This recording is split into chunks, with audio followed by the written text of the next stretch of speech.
भाइयों बहनों नमस्कार। All India anganwadi news channel में आपका स्वागत है। चैनल से जुड़ने के लिए नीचे दिख रहे रेड कलर के सब्सक्राइब बटन पर आपको सबसे पहले क्लिक करना है। फिर साइड में एक नोटिफिकेशन बेल यानी घंटी बन के आएगी, उस पर जब आप दबाएंगे तो 3 घंटी आपको दिखेंगी, जिनमें सबसे ऊपर आल वाली घंटी आप लोगों को दबा लेनी है।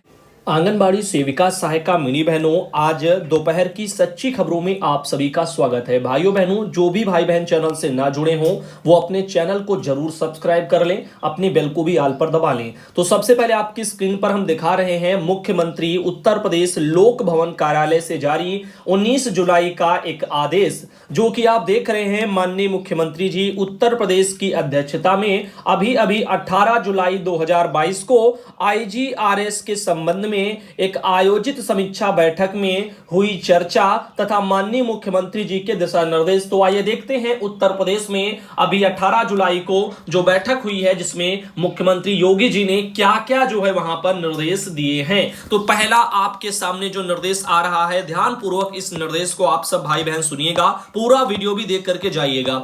पहला है कि आईजीआरएस और जनता दर्शन और सीएम हेल्पलाइन पर प्राप्त शिकायतों के थाना, तहसील व जिला स्तर की रैंकिंग के अनुसार समीक्षा करते हुए अधिकारियों की कार्यप्रणाली में सुधार लाते हुए आईजीआरएस, सीएम हेल्पलाइन और जनता दर्शन की हर शिकायत का समयबद्ध व गुणवत्तापूर्ण निस्तारण किया जाए। तो इस बात को अगर आप समझ नहीं पाए हैं तो अपने शब्दों में हम आपको समझाते हैं। देखिए, किसी को कोई दिक्कतें होती हैं तो मान लीजिएगा आपका स्थानीय प्रशासन काम नहीं कर रहा, आप जो है ब्लॉक में गए, पुलिस वाले आपके रिपोर्ट नहीं लिख रहे या काम नहीं कर रहे, तो या अन्य कोई समस्या आपको लगता है आपके साथ गलत हो रहा है, तो ऐसे में आप जो आपके लिए कई सारे प्लेटफॉर्म हैं। एक तो जिनमें से आपका ये है आईजीआरएस पोर्टल है, उस पर आप शिकायत कर सकते हैं। एक जनता दर्शन यानी जनता दरबार लगता है, मुख्यमंत्री दरबार से भी लोग इसको जानते हैं, वहां पर जा सकते हैं। वहीं आप जो है मुख्यमंत्री का एक हेल्पलाइन नंबर है, उस पर भी कॉल कर सकते हैं। अब इस पर जो भी कॉल करेंगे डायरेक्ट मुख्यमंत्री जी से थोड़ी बात हो जाएगी।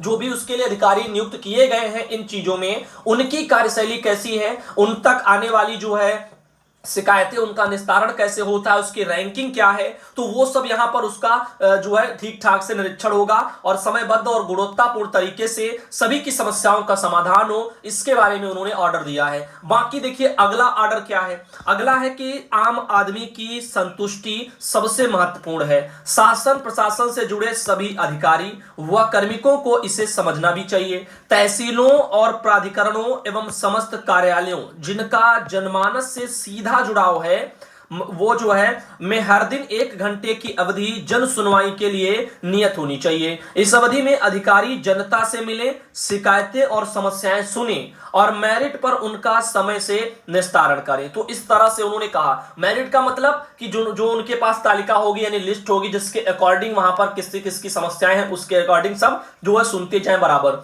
अब इस तरह से उन्होंने कहा। अब देखिए तीसरा पॉइंट यहां पर उन्होंने क्या कहा है, सुनिए। फील्ड में तैनात अधिकारी व कर्मचारी जनमानस की समस्याओं के निस्तारण को शीर्ष प्राथमिकता दें तथा आम जन के साथ संवेदनशील व्यवहार भी करें। कई बार क्या होता है, कई बार रिपोर्टें नहीं लिखी जाती हैं, दबंगई के चलते गरीबों का शोषण करते हैं, यही हमारे पुलिस प्रशासन बल के द्वारा ही हो जाता है। तो ऐसे में यहां पर ये सब नहीं होना चाहिए और संवेदनशील व्यवहार भी जो है यहां पर होना चाहिए आम जनता के साथ में लोगों का।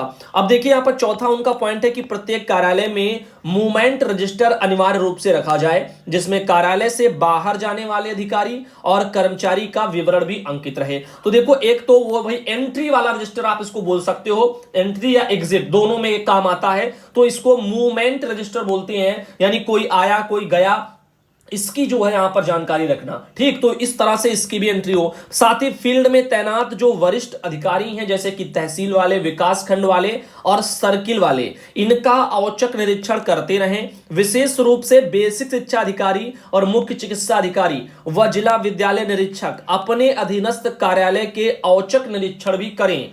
यह प्रयास हो कि इन अधिकारियों का प्रत्येक दिन एक कार्यालय का औचक निरीक्षण अवश्य हो। तो जो भी ये आपके बड़े अधिकारी हैं ये डेली कोई ना कोई एक जगह अपना जो भी इनके कार्य क्षेत्र के दायरे में आएगा वहां जाकर के निरीक्षण यानी चेकिंग जरूर करेंगे, तो इस बारे में भी आपको ध्यान देना है। वहीं पर छठा पॉइंट है, अधिकारी फील्ड का नियमित भ्रमण करते हुए क्षेत्र में रात्रि विश्राम करें और मंडलायुक्त तथा रेंज व जोन स्तर के जो अधिकारी हैं वो अलग अलग जिले में रात्रि विश्राम करते हुए स्थानीय समस्याओं व संभावनाओं की जानकारी प्राप्त कर आवश्यक कार्रवाई करें। इसी प्रकार जिलाधिकारी और पुलिस अधीक्षक भी माह में कम से कम एक बार अलग अलग तहसील और सर्किल में बारी बारी से रात्रि विश्राम करें। रात्रि विश्राम करने का तात्पर्य उनका यही है, जहां जहां मान लीजिएगा ये पहुंचेंगे रात्रि विश्राम करेंगे, अब वहां पर बहुत सारे लोगों की समस्याएं उन तक ऑटोमेटिक आएंगी, लोग बागों को पता चलेगा तो खुद ही आएंगे और समस्याओं को सुनने के लिए वहां रात्रि विश्राम करेंगे और अपने इन जो भी उनके कार्य जो होंगे एजेंडे तैयार करेंगे, उसी के अकॉर्डिंग इनका कार्यक्रम लगा होगा। ऐसे चीजें हैं, यानी हर जगह जाओ और ऐसे से करो। अब देखिए सातवां है, इनका जो भी कहना है उस पर फोकस करिएगा।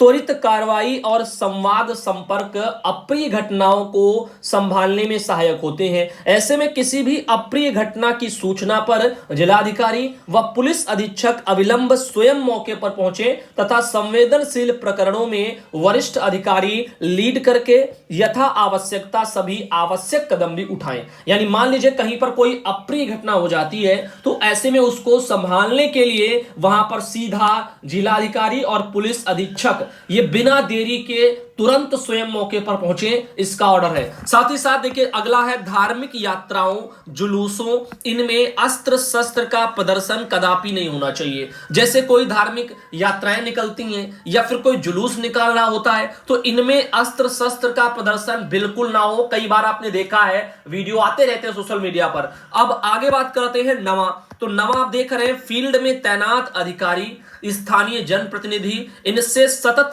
संवाद संपर्क बनाए रखें, यह भी ध्यान रखना है। और 10वां है मोस्ट इंपॉर्टेंट, इस समय सावन का महीना है और कांवड़ यात्रा मार्ग पर जगह जगह हेल्थ पोस्ट स्थापित भी किए जाएं, क्योंकि आपको पता है कांवड़ यात्री जो होते हैं वो पैदल चलकर जाते हैं और काफी दूर दूर की यात्राएं करते हैं। तो ऐसे में उनके स्वास्थ्य के लिए ध्यान रखने के लिए वहां पर एक हेल्थ पोस्ट भी बनवाया जाए, ऐसा भी यहां पर बताया जा रहा है। साथ ही और देखिए कांवड़ियों के लिए और भी यहां पर है, जैसे कांवड़ यात्रा की दृष्टि से गाजियाबाद हरिद्वार मार्ग सर्वाधिक व्यस्त रहता है। यहां दूसरे राज्यों के श्रद्धालु भी आते हैं, अतः सीमावर्ती राज्यों से संवाद बनाए रखा जाए। साथ साथ अन्य यात्रा मार्गों पर श्रद्धालुओं की संख्या को भी देखते हुए सभी आवश्यक व्यवस्थाएं करते हुए आवश्यकता अनुसार ट्रैफिक जो रूट है उसका डायवर्जन की कार्रवाई भी किया जाए, इसके बारे में भी है। तो ट्रैफिक के लिए यहां पर नियंत्रण के लिए यहां पर डायवर्जन जो है वो बहुत जरूरी होता है, रूट का यानी रास्ते का। और ऐसे में आप देखते होंगे कई जगह बोला जा रहा होगा जो बड़े वाहन होते हैं जैसे कि ट्रक व्रक हो गए तो ये ऐसे मार्गों से बाधित कर दिए जाते हैं, वो घूम करके जाते हैं इधर उधर से, लेकिन वहां से वो नहीं जाते हैं, इस बारे में ध्यान रखना है। वहीं पर देखिएगा अगला 12वां जो ऑर्डर है, शरारती तत्व दूसरे संप्रदाय के लोगों को अनावश्यक उत्तेजित करने तथा माहौल खराब करने का कुत्सित प्रयास कर सकते हैं, ऐसे मामलों पर भी नजर रखी जाए। साथ ही साथ कांवड़ियों के रात्रि विश्राम के क्षेत्र में सुरक्षा और जनसुविधा के पर्याप्त प्रबंधन होने चाहिए और सभी स्थानों पर पुलिस बल लगातार फुट पेट्रोलिंग करे और साथ ही साथ पीआरवी वगैरह 112 एक्टिव भी रखा जाए। साथ ही 14वां है, यातायात बाधित करते हुए अथवा वैसे भी सड़कों पर किसी प्रकार के धार्मिक क्रियाकलाप की अनुमति नहीं है। इस संबंध में स्पष्ट दिशा निर्देश दिए जा चुके हैं तथा जीरो टॉलरेंस के साथ इसका कड़ाई से अनुपालन कराया जाए। श्रावण मास में विविध आयोजन होते हैं तथा शिवालयों में सामान्य से अधिक लोगों की उपस्थिति होती है। ऐसे में आयोजकों तथा मंदिर प्रबंधन से पहले से ही संवाद कर लिया जाए। हर पर्व शांति से और सौहार्द के बीच में संपन्न हो, इस हेतु स्थानीय आवश्यकताओं को देखते हुए सभी आवश्यक प्रयास भी किए जाएं। थाना, सर्किल, जिला, रेंज जोन और आपका मंडल स्तर, इन सब पर तैनात वरिष्ठ अधिकारीगण अपने अपने क्षेत्र के धर्म गुरुओं, समाज के अन्य प्रतिष्ठित जनों के साथ लगातार संवाद बनाए रखें तथा लोगों के लिए सकारात्मक संदेश भी जारी कराएं। तो दोस्तों, इस वीडियो को बहुत ज्यादा लंबा नहीं खींचेंगे, इसको हम यहीं तक रखेंगे और आप सबसे उम्मीद भी करेंगे कि आपने वीडियो को लाइक किया होगा।